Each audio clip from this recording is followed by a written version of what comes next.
nitwa Gilan Irabaganje nkaba ricegera cy'userukira Association Football Heps ngaha mu gihugu cyacu cyiza cy'u Burundi. Ni nkino za nyuma zahuje imigwi isanzwe ikurikiranwa na Association Football Heps, ni higanwa ritunganywa na Association Football Heps nyene mu ntumbero kugira ngo dushigikire ugwaruka rusanzwe rufise impano na cyane cyane mu gukina umupira w'amaguru no kubarinda kuja mu marigara hamwe no kuja gukora ibitandukanye ibintu bibi bitandukanye byohesha batesha agaciro bigatesha n'agaciro igihugu cyacu cyiza cy'u Burundi. Rero nihiganwa ryari rigizwe n'imigwi 16 ngaha mu gisagara cyacu cyiza cya Bujumbura hamwe n'imigwi 12 muri Kabezi muri Bujumbura. Hama iyo migwi uko ari y'abahungu yose twarashogira icyo bita Football Heps Cup, turafata ine ya mbere yo ngaha muri Meri n'ine ya mbere yo muri Bujumbura, turashaka kuyihuza kugira ngo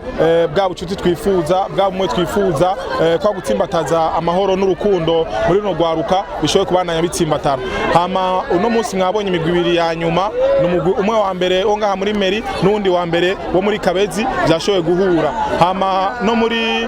no mu bakobwa kandi mwabonye yuko yose amahiganwa ko yatangwa mu kwezi kwa kabiri naho nyene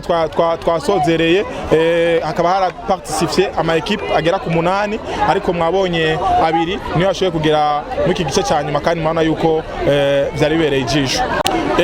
Novuga yuko ibikorwa byo uko byari byagenze nuko twabiteguye kandi anohera ko nk'icyambere twaba twarashitseko kandi gikomeye cyane nuko kuva mwaka uza 2022 tuzoba twatanguye gukora centre novuga centre pour le jeune yaba bana batonya nyene tukaba twaronse ikibuga kingana na hectare muri Bujumbura tukaba tugiye gutangura kubaka centre ya Association Football Heps. Hama yaba mu byo gukina aho mvuze kimwe mu byo twashitseko nka Association Football Heps yaba mu byo gukina urukino rw'umupira w'amaguru mwabibonye namwe nyene yuko ataragaseseshwa rumuri impano zari ngaha anye ni ikigaragaza yuko ico twifuje twagishitseko kandi twabwiye ko twa dushikikira impano zose. Mwabonye mu kurangiza hara ugwaruka gwa cenga ruko ratamba umuziki ico bita danse moderne mu kinyamazuru murana yuko kote zose talent zose turazishigikira kugira ngo umwana ashore kwiteza imbere no kwishikana kwiterambere rirama rimuvako rikongera ikagaruka ku muryango wiwe rikacariza no ku gihugu cyacu cyiza cy'u Burundi. Mugira neza Simplice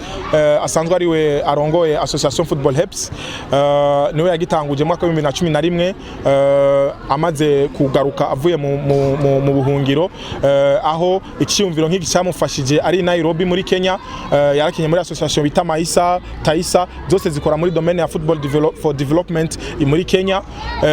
Arabona ko ari ikintu ciza gishobora guhuza abantu batandukanye, gishobora guhuza abantu bo mu bwoko bwose, gishobora guhuza abana bo mu bwoko bwose kandi bikabafasha kugira ngo bateze imbere impano zabo bakanashigikiranirana bivuye kubwuko bahuriye muri Football Heps. Rero yumva nawe yo bikora ngaha mu Burundi gucyo turatanga ico cyumviro ku mwaka wa 2011 ubu rero turakwije imyaka 10.